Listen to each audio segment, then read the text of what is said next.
Awanya no kaka. Ayi. Yada gabi. Awa kai khato anya no. Yada gabi. Jotere? Yada.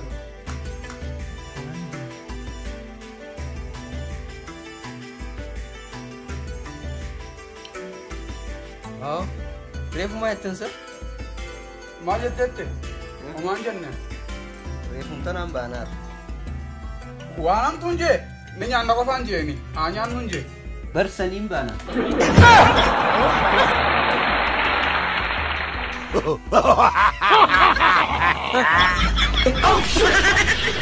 Angku matur ma betul. Segala mana macam itu.